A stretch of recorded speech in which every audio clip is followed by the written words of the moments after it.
Welcome to my tutorial on how to make jalapeno poppers. We're going to start off with about a dozen or so washed jalapenos. And we're going to go ahead and get ready to start cutting the stems off of these. We want to take the stems off enough that we have good access to the body of the pepper. And make sure that we can get that core out of there, and then also, of course, have enough access for the filling as well. So we're going to remove the cores. I did put a review of this tool on my channel where we talk about this tool and how to use it. But it is a great little tool, super cheap. You can get them on Amazon. Makes this job a breeze. So we're going to just keep coring these jalapenos here, working away on this. The heat, capsaicin in the jalapeno is actually found mostly in the membrane or the core and the seeds. So the idea here is if you're not really into the heat, you're probably not doing too much with jalapenos anyways, but the cleaner you make the pepper in that regard, the less spicy it'll be. So now I'm going to start going through the peppers that I've cored and pre-prepped here. And what I'm doing is I'm basically grading them. So the ones that are in good shape and I feel are going to make good jalapeno poppers, I'm going to go ahead and separate from the others. And then I'm going to hold back maybe 2, 3, 4 of the peppers that are odd shaped, or maybe they have like a tear in the carcass of the pepper, or for whatever reason they're just not ideal for being an actual jalapeno popper. And the reason why I'm going to set those aside is because now I'm going to take those and dice those into little tiny pieces. And then I'm going to eventually pan char these and then put them in my mix. So they'll be in the filling that is in the jalapeno poppers themselves.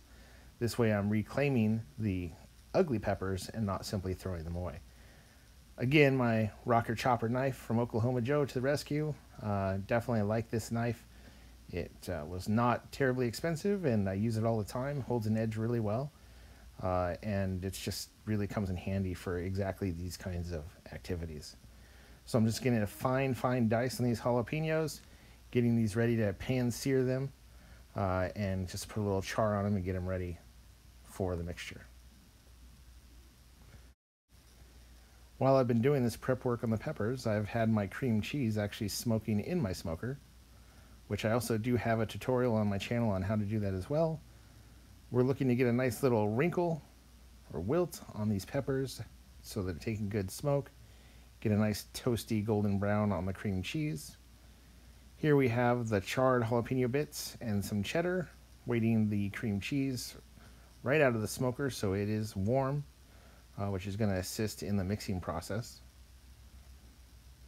And again, I smoke the cream cheese just for a little bit of extra flair, but that's not necessarily required. I just personally like to do that. So at this time in that bowl, we have our pan seared or charred jalapeno bits or diced jalapenos. We've got some cheese blend, and we're about to have 2 blocks of smoked cream cheese. You can add a little bit of barbecue rub to this, salt, pepper to taste, whatever you'd like to add to this, depending on what kind of end mixture you want to go after. I personally like to mix this up and get it to a texture, something similar to a dough type texture or a thicker paste texture. So add cheese to taste or whatever it is you'd like to go ahead and add in order to get the consistency you want. You just don't want it to be thin or runny, because then it will have a hard time staying in the pepper, which will just prove to be challenging. You are going to have a little bit of runoff because as it melts and what have you, that's just natural. But as you can see here, this texture is what I'm looking for, which is like a thicker, almost like a cookie dough or thick bread dough almost kind of texture. Kind of hard to describe, but you get the point. And again, that's going to be our seared jalapeno bits, our seasonings, cream cheese, and shredded cheese. So now we're going to take our smoked jalapenos. We're going to go ahead and prep them, get them ready. I use this little tray, but you don't have to. I also have this gun. It's similar to a caulking gun that you can put food in. In this case, I'm going to use it for the jalapeno stuffing that we made. And then I'm going to go ahead and stuff these peppers. Just start burning through these and get the material into the peppers themselves. And again, these peppers are wrinkly and wilty because they've been smoked, just to give us that extra smoke profile. but that's not necessarily required. Also, when you smoke the peppers like this ahead of time, it softens up the pepper and makes them so that they're not crispy, which is, just a texture thing. That's personal preference. So we're going to go ahead and get a package of bacon, get the bacon ready, and we're going to wrap these. I like to go over the top to try to contain the mixture if I can, and then do a sideways spiral around the body of the pepper. Now, depending upon the pepper itself, sometimes you might need to cut the bacon to make it fit, but very rarely will you find yourself coming up short. Usually a piece of bacon will cover a pepper unless it's just a monster.